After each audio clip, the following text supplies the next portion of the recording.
बिस्मिल्लाहिर्रहमानिर्रहीम अस्सलामुअलैकुम। आज की इस वीडियो में हम 9th मैथ साइफर बोर्ड का पेपर हल करेंगे जो 2024 में आया था।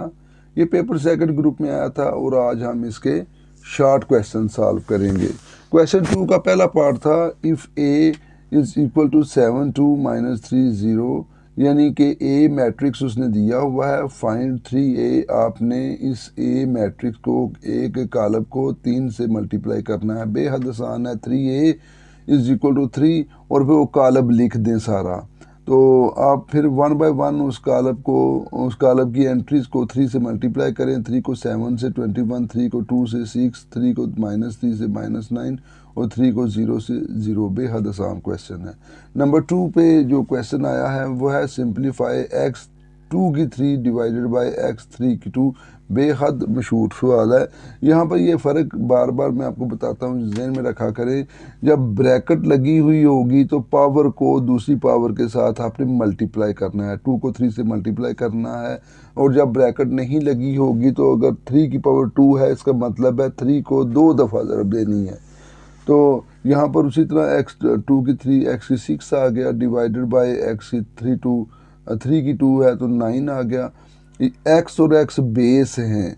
अब दोनों बेसेस एक जैसे हैं, उनके दरमियान में डिवीजन का साइन है, तो डेफिनेटली फिर इनकी जो पावर्स हैं वो आपस में माइनस होंगी। अगर यहाँ मल्टीप्लाई हो ना तो फिर पावर प्लस हो जाती हैं, लेकिन डिवाइड है तो पावर माइनस होंगी। x 6 की 6 -9, तो इसका कैलकुलेटर से करें x 6 -9 तो x की पावर -3 हो जाएगी।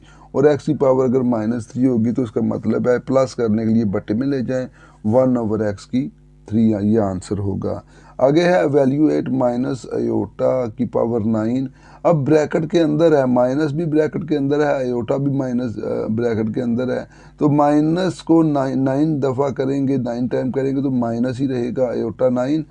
अब क्या करें कि आप इसमें से माइनस वाला पार्ट एक, यानी देखें ना ये अयोटे कितने हैं, ये 9 हैं लेकिन माइनस के हैं। आप इसमें से माइनस वाला एक अयोटा अलहदा कर लें और बाकी अयोटा 8 अलहदा कर लें। अब देखें कि मैंने आपको अक्सर कहता हूँ कि नीचे वाले स्टेप का तल्लक ऊपर वाले स्टेप के साथ होना चाहिए। इसको अगर सॉल्व करें तो ऊपर वाला स्टेप आना चाहिए। देखें अयोटे को अयोटा 8 के साथ अगर मल्टीप्लाई करेंगे तो अयोटा 9 हो जाएगा। ये एक अयोटा, ये और ये 8 अयोटा और ये एक अयोटा 9 और माइनस भी आ जाएगा। इसी तरह माइनस अयोटा, तो ये अयोटा 8 को जब सॉल्व करेंगे 2 की 4 बन जाएगा। ठीक हो गया। तो 2 4 8 भी, और माइनस अयोटा उसी तरह और अयोटा 2 की वैल्यू -1 होती है, वो इसकी जगह लगा दे। और 4 उसी तरह -1 को 4 टाइम करेंगे तो +1 हो जाएगा। अयोटे को +1 से मल्टीप्लाई करेंगे माइनस अयोटा आंसर आ जाएगा। नेक्स्ट क्वेश्चन है बेहद आसान। Find x if log 81 9 is equal to x 81।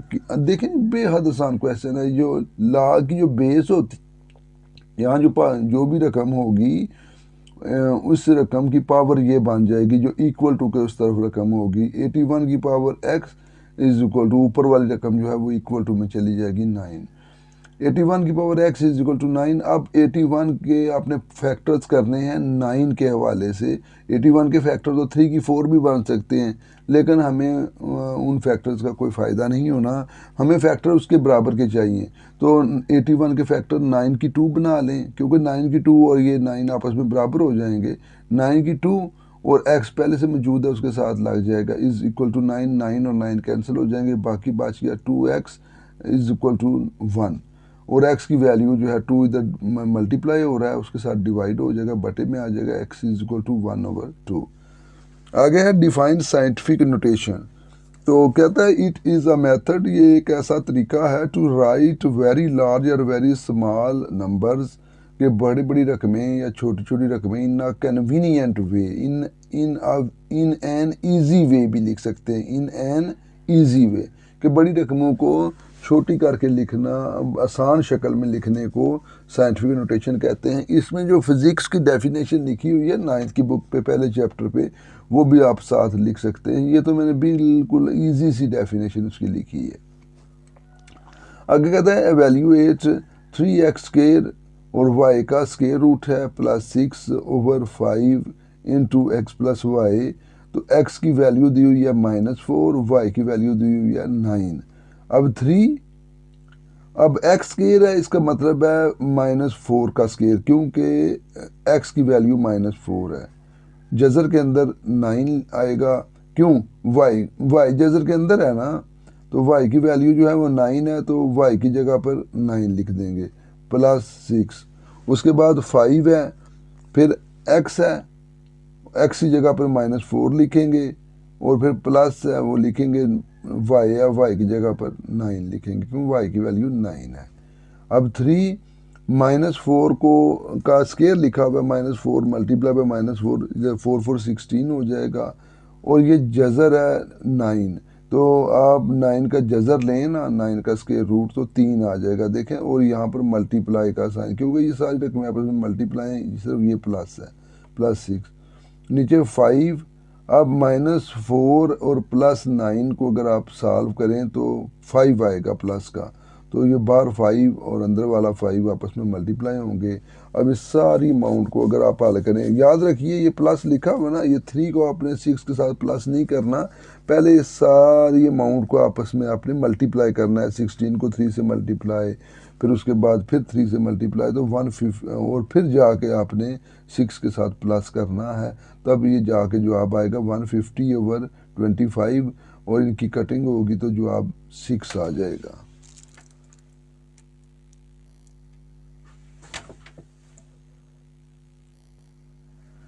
Question 7 आया हुआ, सिंप्लीफाई 2 4 3 x की 5 y की 10 z की 15, और सारे का स्क्वायर रूट है, उसके रूट की वैल्यू 5 दी हुई है। तो बहुत आसान है, आप 2 4 3 के फैक्टर्स कर लें। अब देखें ना, जजर की पावर जो है वो 5 आई हुई है, इसका मतलब है 2 4 3 के फैक्टर इस तरह के करने हैं कि हमें 5 हासिल हो जाए। तो 3, यानी आप दूसरे आसान लफ्ज़ों में कह सकते हैं कि 2 4 3 की जगह पर आप 3 की 5 लिख सकते हैं। आप 3 को 5 टाइम करेंगे, multiply 3 multiply by 3 multiply by 3 multiply by 3, तो आपके पास 243 आएगा। 5 दफ़ा अगर 3 को लिखेंगे तो, और ये ज़रब है, ज़रब x की 5, फिर ज़रब y की 10, फिर ज़रब z की 15, और ये सारा खोल दें अगर ये जज़र जो है, तो जज़र की जो पावर होती है ना वो बटे में चली जाती है। यानी कि जज़र की 5 का मतलब 1/5 है, जज़र की 3 का मतलब 1/3 है, जज़र की 4 का मतलब 1/4 है, ठीक है। अब ये 3 की 5 है, तो इसकी 1/5 है, तो ये 5 और 5 कट हो गए तो सिर्फ 3 आ जाएगा। x की 5 है, तो इसकी भी 1/5 है, 5 और 5 कट हो गए तो x आ जाएगा। y की 10 है, इसकी भी 1/5 है, 5 और 2 10, 2 आएगा। z की 15 है, तो ये 5 3 15, ये आपका आंसर आ जाएगा। आगे है फैक्टराइज 27x की 3 -64 y की 3, इसको आपने सॉल्व करना है। यहाँ से ही आपको पता चल जाएगा ये क्यूब वाला सवाल है, यानी मकाब वाला सवाल है।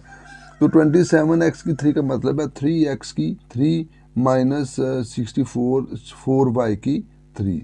अब क्या करेंगे कि दोनों, यानी कि पहली रकम और ये दूसरी रकम, इनका क्यूब बना लिया। तो आप जब सॉल्व करेंगे तो सॉल्व करने का तरीका ये है कि पहली रकम और माइनस दूसरी रकम लिखेंगे, देखें लिख दी है। फिर पहली रकम का स्क्वायर लिखेंगे, पहली रकम थी 3x है, 3x का स्क्वायर, फिर प्लस लिख के पहली रकम और दूसरी रकम लिखेंगे, प्लस लिखा पहली रकम और दूसरी रकम, प्लस दूसरी रकम का स्क्वायर 4y का स्क्वायर। यानी ये एक फार्मूला है, इसको आपने याद कर लेना है कि क्यूब के फार्मूले में किस तरीके से रकम को सॉल्व करना है। और दूसरे नंबर पर याद रखें, अगर यहाँ पर 3x, ये प्लस भी आ सकता है क्यूब का फार्मूला, तो यहाँ प्लस आएगा और फिर यहाँ पर माइनस आ जाएगा। बाकी सारा क्वेश्चन उसी तरह का होगा। ये क्यूब के फार्मूले को इस तरह हल करते हैं। आगे है रिमाइंडर थ्योरम। क्या है? कहता है इफ़ आ पॉलिनोमियल px, अगर कोई भी एक रकम दी गई है, मतलब x की 3 - 2x + 1 दी हुई है, 4x की 2 - 7x + 7 दी हुई है, कोई भी रकम इस तरह की दी हुई है, उसे पॉलिनोमियल कहेंगे। If a polynomial p × x is divided by a linear divisor x - a, यानी x - a से मुराद है x + 1, x + 2, x -3 इस तरह की कोई भी रकम हो, then the remainder is p a, जो भी रिमाइंडर बचेगा, फॉर एग्जांपल वो पी ए है, this is called remainder theorem. इस तरह के क्वेश्चन को हल इस तरह करने को रिमाइंडर थ्योरम कहते हैं। आज के लिए इतना ही। इंशाअल्लाह ताला नेक्स्ट वीडियो में अगले बोर्ड के शॉर्ट क्वेश्चन लेकर आपकी खिदमत में हाजिर होंगे। दुआओं में याद रखिएगा, खुश रहें, इजाज़त दें, अल्लाह हाफिज़।